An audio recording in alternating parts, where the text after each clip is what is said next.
up there, but I'm so impressed as I wander around the campus a bit this morning, just to see not only so many people here. What are we, over 3,000 was the number I heard to Wharton Reunion, which is a record. That's wonderful, but also just the incredible energy in all of the rooms, not least this one. So the Wharton Graduate Emeritus Society Luncheon is an institution. I've certainly been here a couple of times myself, and I know the last thing you want is a long speech from the Dean.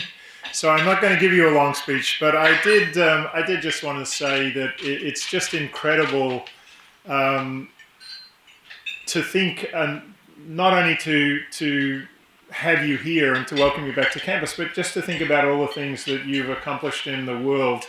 The amount of achievement in this room is extraordinary, and the cliche of business schools, in fact, is true, which is that your success is our success. So to be able to congratulate you for that as we celebrate all you've achieved, and to thank you for all you've done is a real distinct pleasure for me. Again, on behalf of the school, I want to congratulate you on all you've done. I want to thank you for everything you've done, because the school really is all about its alumni population.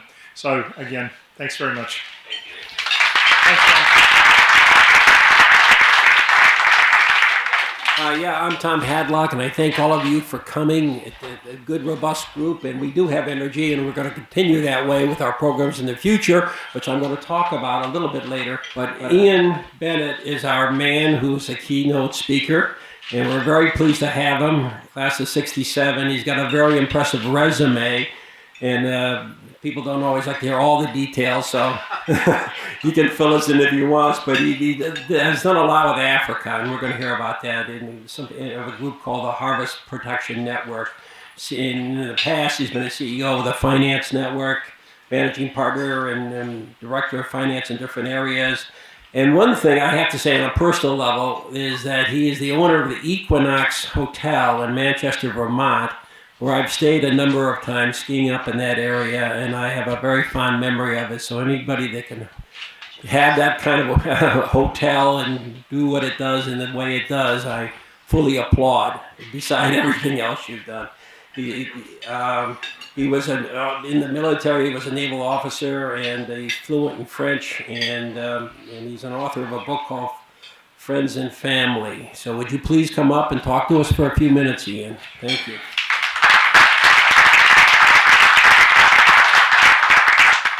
Thank you, Tom. I've been looking forward to this. I came to the University of Pennsylvania as a Wharton MBA candidate with a conditional acceptance. I took the business board exams in the South China Sea in 1964. And as some of you might know, that exam had to be given on a very specific day at a very specific time.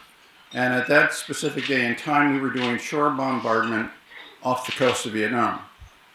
So every time there's a salvo, my exam flew off the table, and I'd scramble around, put it back in order, and then the quartermaster would come in and say, "Mr. Bennett, you have 11 minutes to finish section 2, you know." So when my score came back, there was some concern as to whether I might have a learning disability. And fortunately, the admissions people at Wharton called Trinity College, where I'd spent my 4 undergraduate years, and they provided some assurances that I could do this. So the condition was that I not flunk any course the first semester. And here I am. So fast forward to 2009, I get a call from the Senegalese embassy that Abdoulaye Wade, the president, would like to meet with me in New York City. He's at a heads of state meeting for the UN. I don't want to sound important here. If an African president thinks you can help him, he wants to chat. So we agree to meet up there in New York. We do that, and he said to me, "Ian, my farming community's having trouble maintaining its harvested crops after the harvest because they don't have proper storage. And specifically the peanut farmers, and peanuts is a major export for Senegal." And I said, "What are the losses like?" He said, "About 25% of the annual harvest." It's a serious number. So I get back to my office and I call a fellow by the name of Zano Mataruka in Lagos. He runs the agriculture department. I said, Zano, I met with Abdoulaye Wade yesterday in New York. He said his farmers are losing about 25% of their crop because they don't have proper storage.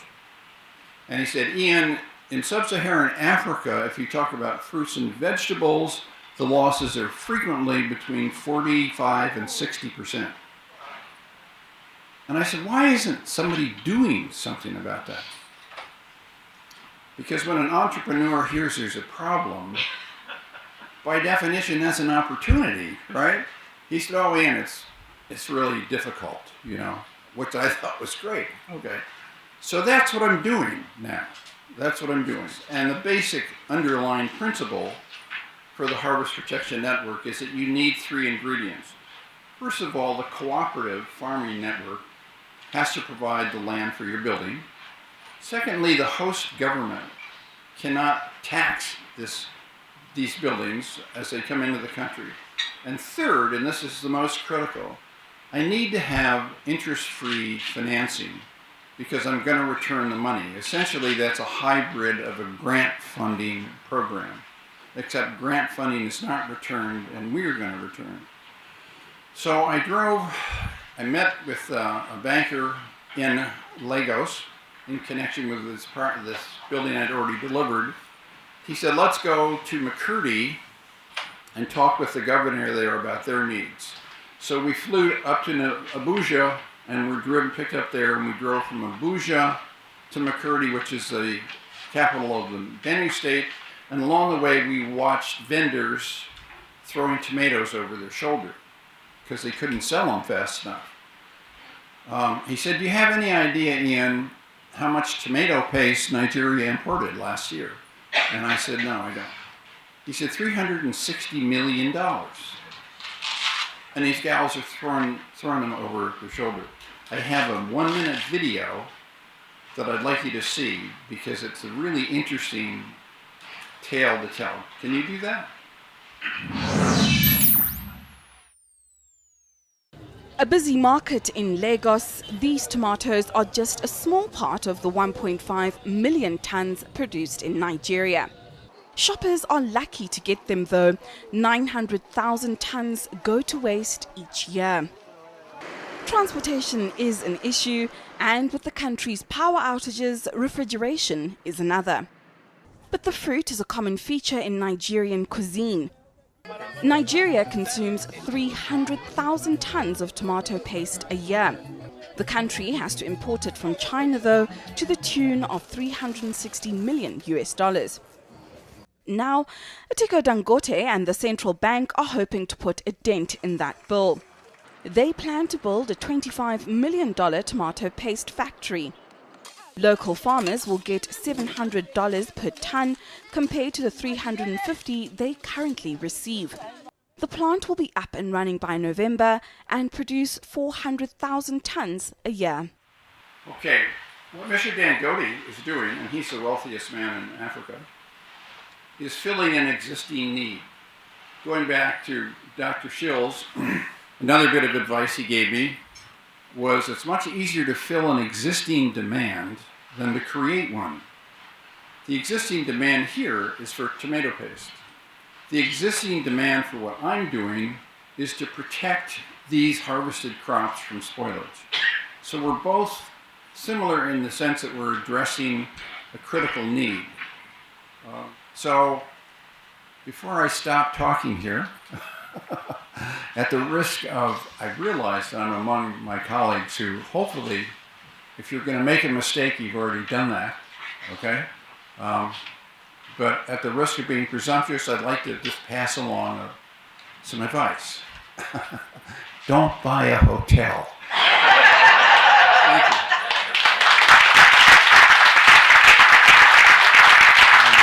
The Crandall Challenge citation, and we're here to present two citations today, one to Mike Wallace and one to Charlie Decker. Mike's a class of 65. Charlie, who is here, class of 64. And We're here to say that they devoted their time and treasure to benefit orphans in Laos in the case of Mike Wallace, and the Dominican Republic in the case of Charlie Decker, for decades after their Wharton MBA degrees. Thus fulfilling the aims of Bob Crandall, the class of '60, who challenged all at Wharton.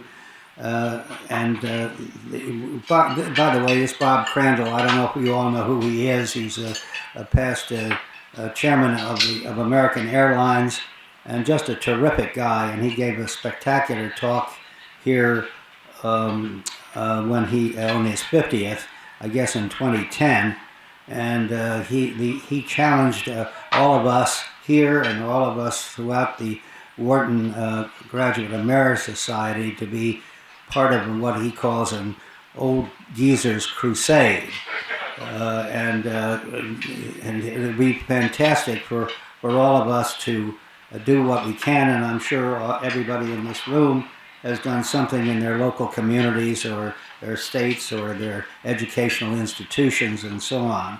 On behalf of the Wharton School of the University of Pennsylvania, the Wharton Graduate Emeritus Society is pleased to recognize, in its case, Mike Wallace and Charlie Decker as recipients of the 2017 Crandall Challenge citation. Mike Wallace couldn't be here, but Jack Smith is here to accept the citation from me. Jack is sitting over here, and Jack, if you'd come up to receive this. Jack was 10 years the chair of the Wharton Graduate Emeritus Society, and has really put in an awful lot of work for Penn and for Wharton. And Carl and I were given the opportunity to vet Michael Wallace, Wharton Graduate 65. In his submissions, in the very first paragraph, he says, without a high school diploma or a bachelor's degree, I earned an MBA at Wharton. So that sort of makes you think, how the hell did he get in there without a high school? So in Michael's write-up, he talks about in the area of 2010, he went to Laos and got connected with the school that's called the Laos American College. And one of the things he bragged about, if you would, that they had a team that submitted competitive papers on entrepreneurial efforts that was judged by McKinsey. So I got in touch with McKinsey Global, who sent my request to Singapore, and I got information back from Singapore saying that yes, the Laos American College was successful in doing it, and in 2013 they were the winner of that operation, and one of the awards of being winning, this team was sent to Harvard to participate in a Harvard Global operation. So it noted from McKinsey's email that this group was organized and mentored by one Michael Wallace. So I think that Carl and I feel we have done our job. He is, despite that he didn't have a high school education and he didn't have a bachelor's degree, he successfully completed, and I accept in his behalf this award. Charlie Decker is here, and I had an opportunity to talk to him before the lunch, and I'd like to ask him to come up and receive his citation and tell us a little bit about his career and what he's done as far as the Crandall Challenge is concerned. So I am sincerely honored to be here, flattered by this wonderful recognition, and humbled completely. If there's such a thing as a trickle-down effect, I sure hope that the wisdom, the collective enterprise, wisdom, intelligence, and compassion that is represented in this room, I'll take just a little bit of it. So I didn't have the infrastructure or the money to do a startup on my own, as it were. So I looked and found an orphanage that was close to where I lived. There was about 150 children at that point. they were not available for adoption. So we had children from 2 years old to 18 of where they've got to start to move out. And so that I really started this effort to raise money and support and bring volunteers in to help this orphanage. That expanded within about 2 months. The moment it's out that somebody out here helping orphanages, hey, can you help us? And we did. And that we're now involved mainly with this large orphanage in Long Island. It's almost all girls. They're the most vulnerable, they're the most needy, and we didn't have the money to continue with the boys' orphanage as well. So that's where we are today. We're raising money for food. We bring a lot of volunteers. It's just like raising your own kids. If you have children, and some do great, some don't do great. And we've had girls that have gone off and they're graduated from medical school, lawyers. Every little boy wants to be a baseball player. I try to tell them I have a better chance of making the Yankees. You got to go to a plan B. It's not going to happen. But that was 12 years ago, and that I'm proud to say that my second largest donor is a Wharton grad, a guy named Sam Chapin. Maybe some of you may know. Sam was president of the Wharton New York chapter at one point, a finance guy, and we met playing tennis and golf a long time ago. But it's a wonderful, wonderful experience. It's totally taken over my life. If they get half as much out of it as I do, I'll consider myself very, very fortunate. But it's just the rewards are endless. And one of the many aspects of it, the people that I have met in the process. And you just a whole new circle of people, of friends of every age and background, and it's the other aspect of it that I've come to grips with. I came from a corporate world where every time there was a problem, you hammered it until you beat it. This is a problem. I won't solve the problem of the indigent children in the Dominican Republic, but you have to be willing to help to the extent that you can. And it reminds me of the wonderful parable of the starfish. The parable of the starfish is this little girl goes down to the beach every morning, and when the tide goes out, it leaves all these starfish on the beach. She's quietly picking them up, throwing them back in. There's this old codger sitting on the beach every morning looking at, hey, little girl, what are you doing with that? She said, I'm throwing these back in. She said, why are you doing that? She said, there's thousands of them. How can you make a difference? She said, every one I throw back in the water makes a big difference. So with that, thank you very much. First of all, thank you very much, and congratulations, Charlie and Mike and Cynthia, and to Jack and to Carl for your comments. And earlier, of course, we heard from the dean and Lizanne, who was very involved with the school. And I thank everybody from that perspective for being here. I do want to just quickly say, yes, we're the Wharton Graduate Emeritus Society. It's everybody from the classes of 50 and 45 years and older. And I want to thank, in addition, what we have is classes of 67, 72, 77, and 82. So thank you, gentlemen and ladies, for being here. We appreciate it very much. I want to tell you, you kind of heard it, so I don't want to repeat too much, but we do a lot with the Emeritus Society. We have regional events across the country, Miami, San Francisco, my friend Cliff over there. We do things in New England, obviously in this northeast area of New York and Philadelphia, we're active, but throughout the country, and hopefully sometime maybe international. We also have a mentoring program. Thank you, Milt, for doing that, helping the students go further in life with their, advancing them on their skills. We have a very active website. We have a social internet. We have our social media maven here. Thank you, Rick. We do many things. Wonderful newsletter. And we also tie in with the school a lot with lifelong learning and other programs that they have. They offer a lot for those that have graduated. So you should all be aware of that and take advantage of it. I guess that's it. That's my commercial. But I'm always interested. We all are interested in the society. If any of you who would like to get more involved with us, say hello after the lunch. We have the room till 4, but I guess there are other programs going on starting at 3. So I'll have to let you go, but stay with us, say hello, and have a good day, and stay out of the rain.